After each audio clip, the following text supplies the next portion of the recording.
Ladies and gentlemen, the legendary star of stage and screen. Put your hands together for none other than Mr. William Shatner.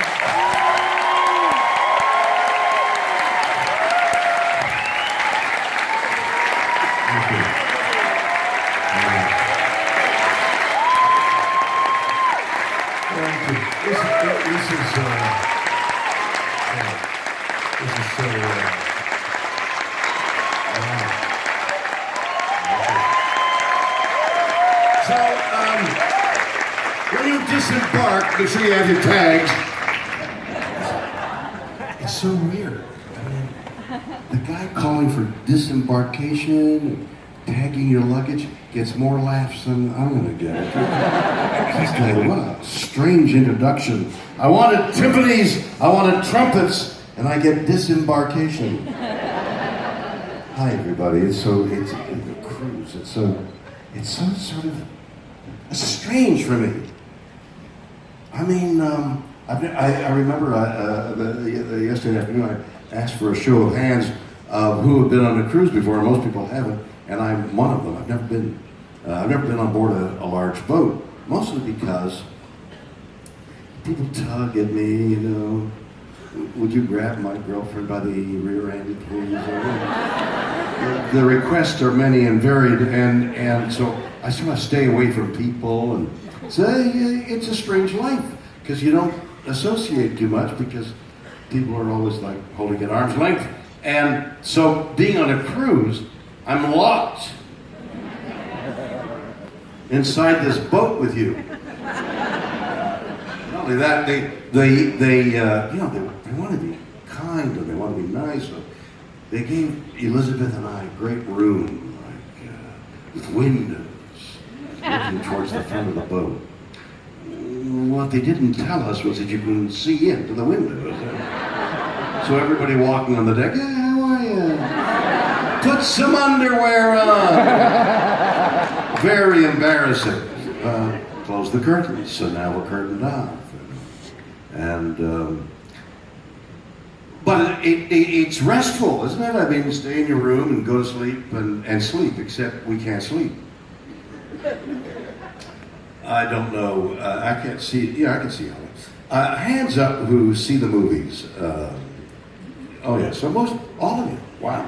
So you're sitting by the swimming pool looking at the movies, right? We're in the room behind the movies. So you know, as you're sitting in your seat and the whole deck is rumbling because of the low frequency sounds and that several woofers. In Abu Ghraib, in Iraq, when America was fighting the war and they held prisoners in a really bad jail there, in order to get information from the enemy, they did terrible things. And looking back now, it was terrible. At the time, they felt it was necessary, so they humiliated them, dog collars, stripped them naked, threw water, the thing that worked the best to get enemy information was to play low frequency sound on those prisoners. Where is the regiment? Where are you looking? I'm not gonna tell you. For a day, and they say, I'll tell you anything. I'll tell you, they're up in the mountains, you know. Every night. In our room, with the curtains closed, there is a rumble. It has driven Elizabeth and I insane. So last night, usually it stops about 12:30, so I haven't slept until 12:30, but 12:30, 1:15, I'm in bed. Now I'm sleeping. It went to 2 o'clock last night, this morning. So about 20 to 2, I kind of crept around to the balcony and I'm looking at who's staying up till 2 o'clock in the morning to watch. Yes, exactly. 4 people. And they're all going, looking at the movie. They're out of their minds. They're blind. They're sitting in 4 deck chairs, and this giant movie with this low frequency sound is driving Elizabeth and me nuts. I'm willing to do anything. I found the disembarkation lecture funny too. That's funny. These moments in facing an audience and not knowing what you're going to say. I sat backstage thinking, I'm going to take questions and we'll talk, we'll get acquainted, it'll be great fun for an hour. We'll get to know each other a little bit. Tomorrow night, same thing. But there was a time, many years ago, when these conventions were starting. Now, I'm an actor. I grew up in Montreal, Canada, and I was same 4 bloody people.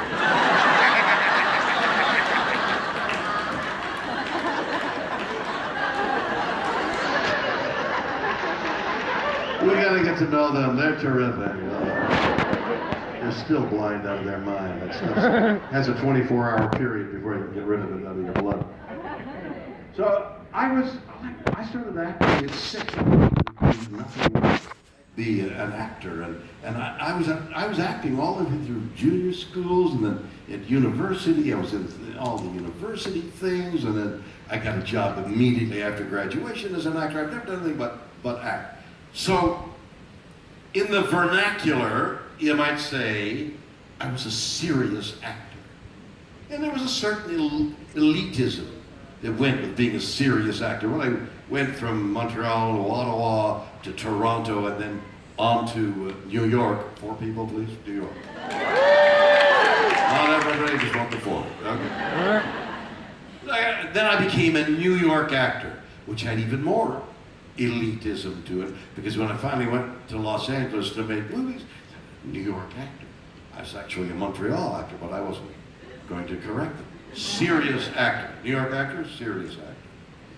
So then I did Star Trek, and it was halfway successful, but after 3 years, it was canceled. That's not really successful. About 2 to 3 years after that, I don't quite remember that, but that's about right. They had a convention in which people who were interested in that somewhat failed show went to a convention. I never heard of it. They said to me, would you like to come out? I'm a serious actor.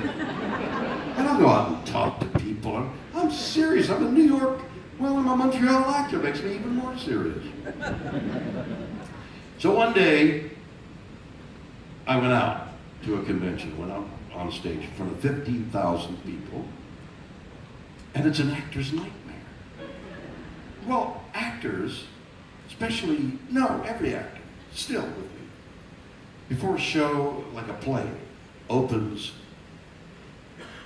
I opened on Broadway a couple of years, 2-3 years ago with a one-man show, and I'm going to tell you about that. I'm going to tell you about it right now. The nightmare, I'm talking about the nightmare actors face, which is usually, you're naked,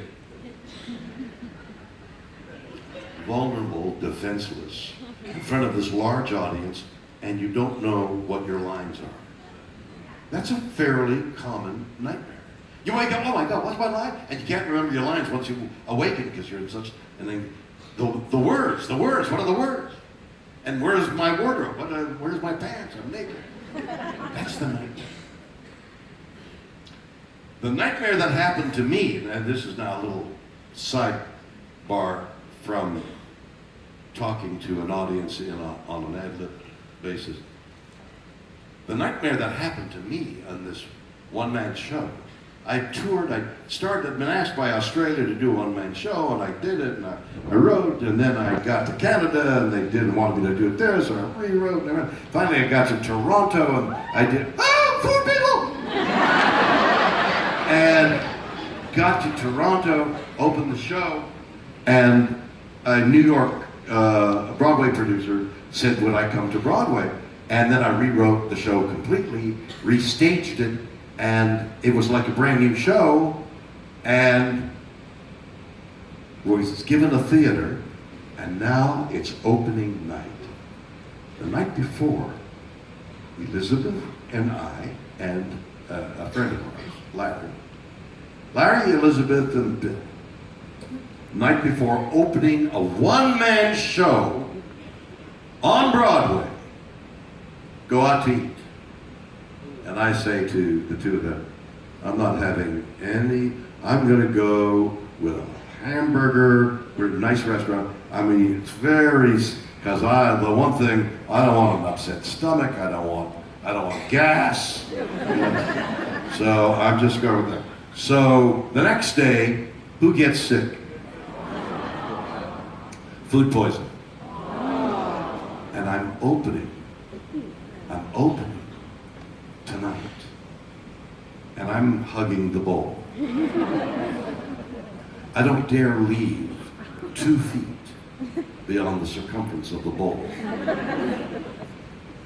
Food poisoning is no joke, and this was really bad.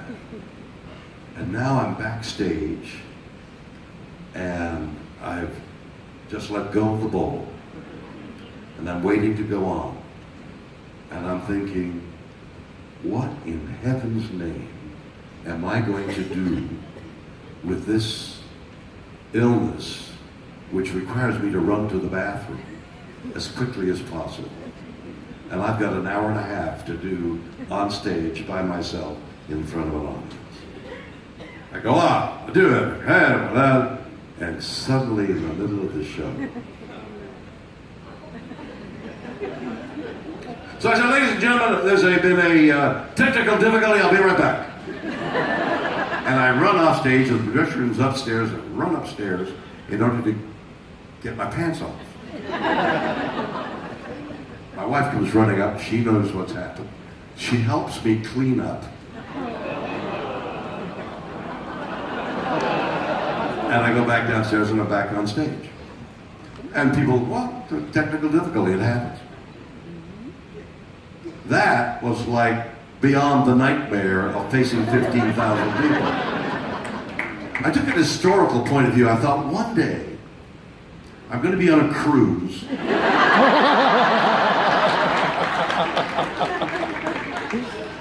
So being in front of people and ad-libbing is kind of like, you know, you have to do it a while before you wonder whether you're going to say a naughty word and Freudian slip, and people say, oh, that's what he really is like. Then after a while you get some faith that it's going to be all right. So that's my way of getting acquainted. Now here we are on a Star Trek cruise. Star Trek. My God. 4 voices, please. 4. That was more than 4, but you're welcome. What are we doing here? What are we doing with all these contests and makeups and people talking? What are we doing? You know what you're doing? Well, you're spending a lot of money on that. Well, I'll tell you what I think you're doing. Then we'll talk. We'll talk. She died. Yeah.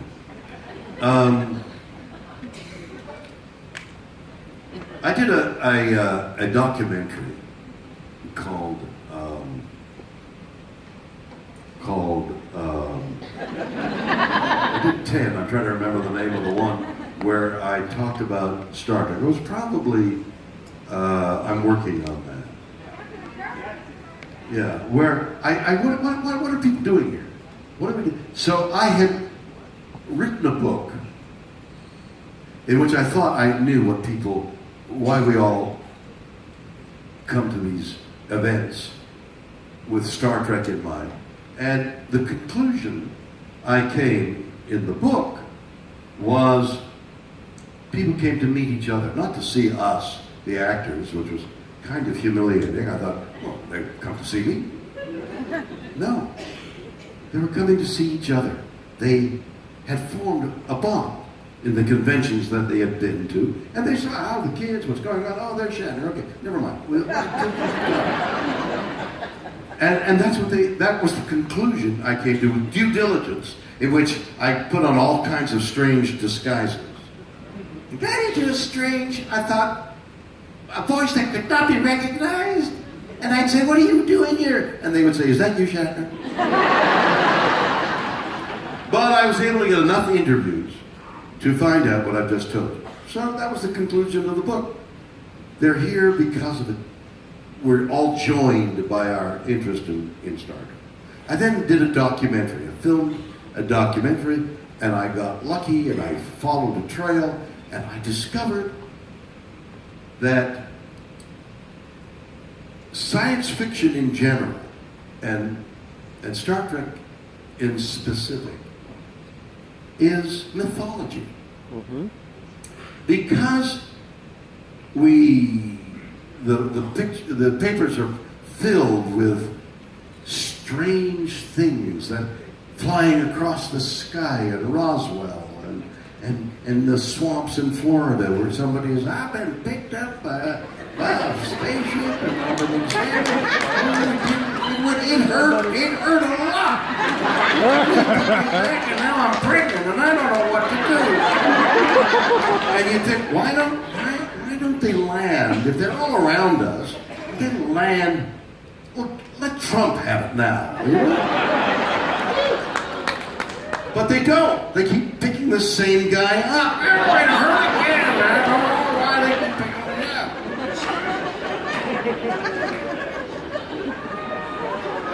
up. So what's going on? What is? We don't know. Did any of you see Lawrence Krauss's lectures?